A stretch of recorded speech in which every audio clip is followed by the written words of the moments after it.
Episode 3904। अब आइए आपकी कहानी को एक उपन्यास की तरह हिंदी में प्रस्तुत करें। अध्याय अहंकारी की चुनौती। अष्टप्रहार मुट्ठी। यह तो कुत्ते का मल है। अगर मैं इसे सीख भी लूं तो भी इस पर ध्यान नहीं दूंगा। यह सुनकर सब स्तब्ध रह गए। यह अहंकार नहीं था, यह तो अहंकार की पराकाष्ठा थी। पागलपन की हद तक अशिष्टता थी। सबने आर्यन लॉन्ग एफीआई को देखा और एक पल में वहां सन्नाटा छा गया। ऐसी बातें कहने की हिम्मत कौन कर सकता था, और वह भी मार्शल आर्ट्स अकादमी के एक वरिष्ठ के सामने। यह क्या था? यह एक सीधी चुनौती थी। मार्शल आर्ट्स अकादमी के अस्तित्व को पूरी तरह से नकारना था। अचानक ही सभी शिष्य क्रोधित हो उठे। उनकी आंखें पूरी तरह से खुल गईं और वे आर्यन को घूरने लगे। जैसे ही वरिष्ठ उन्हें आदेश देते, वे सब मिलकर हमला कर देते। इन शिष्यों के साथ साथ वरिष्ठ मु वो फेंग, म्यू डब्ल्यू फेंग भी क्रोध से भर गए। उनके शरीर से अचानक एक ऊर्जा निकली और एक गंभीर आवाज के साथ बोले, कितनी अहंकारी जुबान है। एक शक्तिशाली दबाव सीधे आर्यन के दिमाग पर हमला करने लगा।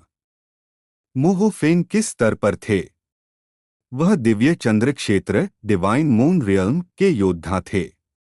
उनका स्तर आर्यन को 10 गुना कुचल सकता था, और उन्होंने जो दिव्य चंद्र क्षेत्र का दबाव छोड़ा वह बहुत क्रूर था। उनका इरादा था कि आर्यन को घुटनों पर झुका दें ताकि उसे पता चले कि शक्ति क्या होती है। लेकिन सामान्य तर्क के अनुसार, मु वो फेंग की अपेक्षा के अनुसार आर्यन को जमीन पर कुचल दिया जाना चाहिए था। पर वास्तविकता में आर्यन बिल्कुल भी नहीं हिला। जब विशाल दबाव उसके शरीर पर पड़ा तो वह ऐसा था जैसे मिट्टी का बैल समुद्र में चला गया हो। कोई हलचल नहीं, मानो कोई दबाव था ही नहीं। आर्यन एक विशाल चट्टान की तरह अटल खड़ा था। मु वो फेंग की आंखें भयावह हो गईं। वह सीधे आर्यन को घूरने लगा और उसके शरीर की ऊर्जा बढ़ने लगी। धमाका! एक धीमी आवाज गूंजी। उसके पास खड़े कुछ शिष्य सीधे इस शक्ति से दूर जा गिरे। हवा में एक भयानक जानवर की गर्जना की श्रृंखला गूंज उठी। अनजाने में एक राक्षसी जानवर की छाया नीचे की ओर बढ़ती हुई आई। दबाव एक जानवर की तरह था जो अपना खूनी मुंह खोलकर आर्यन को निगलने की कोशिश कर रहा था। लेकिन पहले की तरह शक्तिशाली दबाव आर्यन के शरीर पर पड़ते ही तुरंत गायब हो गया। मु वो फेंग की पुतलियां सिकुड़ गईं। उन्हें समझ नहीं आया कि ऐसा क्यों हो रहा था। वह बिल्कुल समझ नहीं पा रहा था। महज एक साधारण काम करने वाला शिष्य जो केवल स्वर्गीय देवता क्षेत्र हेवनली गॉड रियल्म में था, वह दिव्य चंद्र क्षेत्र के दबाव का विरोध कैसे कर सकता था? यहाँ तक कि अगर उसके पास कोई सुरक्षा कवच भी होता तो वह भी इसे झेल नहीं पाता। क्षेत्र ही निरपेक्ष शक्ति था। मु वो फेंग को समझ नहीं आया, लेकिन सच में आर्यन भी थोड़ा भ्रमित था। जब दबाव की पहली लहर आई तो आर्यन का दिल घबरा गया। इससे पहले कि वह खुद का बचाव कर पाता, उसके दिल में अचानक एक शक्ति फूट पड़ी। यह शक्ति समुद्र की तरह थी जिसने सीधे मु वो फेंग के दबाव को सोख लिया। इस क्षण आर्यन को अचानक याद आया कि उसका दिल पहले ही बदल दिया गया था। उसका दिल अब उसका असली दिल नहीं था। इसे एक काले पत्थर से बदल दिया गया था, और यह काला पत्थर किसी तरह का तकनीकी उत्पाद था। इसका उद्देश्य आर्यन की सहनशक्ति को बढ़ाना था। आर्यन दंग रह गया। दूसरी लहर का दबाव उससे भी ज्यादा चौंकाने वाला था। यह दबाव और भी क्रूर था, लेकिन यह पहले जैसा ही था। इसे सीधे सोख लिया गया, जैसे समुद्र में रेत का एक दाना गिर गया है। एक छींटा भी नहीं पड़ा। इस काले पत्थर के दिल की सहन शक्ति कितनी मजबूत थी। यह थोड़ा डरावना था। आर्यन को दबाव की दोनों लहरों से जरा भी दबाव महसूस नहीं हुआ। एक आरामदायक भाव के साथ उसने हैरान मुंह वो फेंग को देखा और कहा, दबाव से मुझे कुचलने की कोशिश कर रहे हो? पूरी तरह कुचल दिया। क्या अब मैं जा सकता हूं? आर्यन को अपने जीवन में सबसे ज्यादा नफरत कुचलने वाले दबाव के हमले से थी। मुंह फेंग का गुस्सा बढ़ गया और उन्होंने गंभीर स्वर में कहा, धृष्टता। एक निचले स्तर का काम करने वाला शिष्य यहाँ उपद्रव करने के बाद यूं ही जाना चाहता है? क्या तुम्हें लगता है कि यह संभव है? मुंह फेंग ने अपना दबाव नहीं छोड़ा, बल्कि वह आर्यन की ओर बढ़ा। आर्यन ने अपने दिल के गुस्से को दबाया और कहा, मैंने तुम्हें पहले ही हराया है, डांटा है, और यहाँ तक कि आपने, वरिष्ठ, मुझे कुचलने के लिए अपना दबाव भी छोड़ा।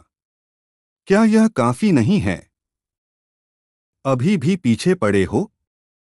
जब आर्यन ने अपनी बात पूरी की तो कई शिष्य गुस्सा हो गए। अरे तुम क्या कह रहे हो? पीछे पड़ना क्या होता है? तुम किसे कुत्ता कह रहे हो? इस लड़के ने चुपके से अभ्यास की तकनीक सीखी है। तकनीक के अनुसार इसके दोनों हाथ काट दिए जाने चाहिए। तुम वरिष्ठ का विरोध करने की हिम्मत करते हो, एक और अपराध जोड़ो। आज तुम दोनों में से कोई भी यहां से जिंदा नहीं जाएगा। एक काम करने वाला शिष्य तुम्हें यहां कैसे उपद्रव करने दे सकता है?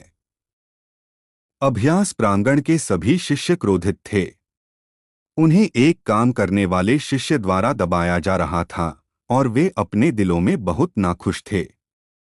मुंह फेंग पहले ही आर्यन के सामने आ चुके थे और आर्यन को घूरते हुए बोले, चुपके से अभ्यास तकनीक सीखना, एक वरिष्ठ का विरोध करना, दोनों अपराधों की सजा मिलेगी।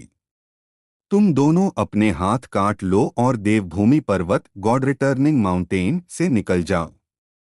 आर्यन के होठों पर एक मुस्कान आई और उसने ठंडे स्वर में कहा, क्या आप सम्मान नहीं चाहते? मुंह फेंग की आंखें गुस्से से चौड़ी हो गईं, उनकी हथेली के नीचे दिव्य चंद्रमा की शक्ति बढ़ गई और उनके शरीर के चारों ओर ऊर्जा के पैटर्न साफ दिखाई दे रहे थे। वह अपनी सीमा पर पहुंच चुके थे। वह किसी भी समय आर्यन पर हमला कर सकते थे। इसी क्षण म्यूदफू भीड़ में तेजी से घुसते हुए, झुककर मुस्कुराते हुए बोले, वरिष्ठ वु फेंग, अपना गुस्सा शांत करें, अपना गुस्सा शांत करें। मुलुन और आर्यन ने मुद्दफू को देखा और सम्मानपूर्वक बोले, पर्यवेक्षक गुरु। मुद्दफू ने आर्यन को अच्छा एहसास दिया था। भले ही उसकी जुबान कठोर थी, लेकिन वह एक अच्छा इंसान था, खासकर पिछली रात जब उसने आर्यन को बचाने की कोशिश की, जिससे आर्यन को थोड़ा अच्छा लगा। इसलिए वह मुद्दफू के लिए कुछ सम्मान रखता था। मुद्दफू ने जोर से झिड़का और कहा, तुम दोनों बदमाश, तुम अभी भी यहाँ क्या कर रहे हो? जल्दी से मेरे पास से चले जाओ। मुद्दफू ने आर्यन की पीठ पर एक लात मारी। आर्यन ने अपनी नाक पोंछी, मुलयुन को उठाया और जाने ही वाला था। लेकिन मुंह फेंग ने गहरी आवाज में कहा, रुको। मुद्दफू ने तुरंत कहा, वरिष्ठ वु फेंग, इन दोनों बदमाशों ने आपको गुस्सा दिलाया है। जब मैं वापस जाऊंगा तो मैं उन्हें जरूर एक अच्छा सबक सिखाऊंगा। मैं उन्हें जरूर कड़ी सजा दूंगा। आपको क्या लगता है? मुंह फेंग ने मुद्दफू को ठंडे भाव से देखा और भयावह रूप से बोले, तुम खुद को क्या समझते हो? क्या तुम मुझसे बात करने के योग्य हो? मुद्दफू को गुस्सा नहीं आया और उनके चेहरे पर जरा भी गुस्सा नहीं था। वह अभी भी क्षमा प्रार्थी मुस्कान के साथ बोले, सही सही सही, मेरा स्तर कम है और मैं आपसे बात करने के योग्य नहीं हूँ। कृपया उदार बने और उन्हें जाने दें, वे सब बच्चे हैं। जब तुम जानते हो कि तुम्हारा स्तर कम है तो एक तरफ चले जाओ, समझे? मुंह फेंग ने मुद्दफू को जरा भी सम्मान नहीं दिया क्योंकि वह आर्यन को घूरते हुए बोले, इन दोनों बदमाशों में से एक ने चुपके से अभ्यास तकनीक सीखी है और दूसरे ने वरिष्ठ का विरोध किया है। आज उनमें से कोई भी यहां से जा नहीं पाएगा। मुद्दफ़ू ने भौहें चढ़ाई और कहा, वरिष्ठ वु फेंग, आपने कहा कि उन्होंने चुपके से अभ्यास तकनीक सीखी है। यह बिल्कुल असंभव है। वे अभी पूर्वी 3 प्रांगण ईस्ट 3 कोर्टयार्ड्स में कुछ ही दिनों से हैं। उनकी प्रतिभा के साथ अगर उन्हें 3 साल भी दिए जाते तो भी वे इसका अभ्यास नहीं कर पाते। कुछ दिनों की तो बात ही क्या है। हाँ, जरूर कोई गलतफहमी हुई है। मुयुन ने तुरंत कहा, पर्यवेक्षक गुरु, हमने उनकी अभ्यास तकनीक नहीं चुराई। मुहु फेंग ने उसे घूरते हुए कहा, अभी भी मना करने की हिम्मत है। मैंने अपनी आंखों से अभी अभी तुम्हारे द्वारा इस्तेमाल की गई अष्टप्रहार मुट्ठी देखी। उसमें 8 धमाके हुए। क्या मैं बहरा हूं? तुम यह कहने की हिम्मत करते हो कि यह अष्टप्रहार मुट्ठी नहीं है। तुम एक सेवा करने वाले शिष्य अष्टप्रहार मुट्ठी का अभ्यास करने के योग्य नहीं हो। अगर तुमने इसे चुराया नहीं तो तुम्हें यह कैसे मिला? मुयुन के पास कोई शब्द नहीं थे। आर्यन ने उदासीनता से कहा, जब आप कह रहे हैं कि हमने इसे चुराया है तो आपका शिष्य जमीन पर क्यों पड़ा है और मेरा भाई ठीक है?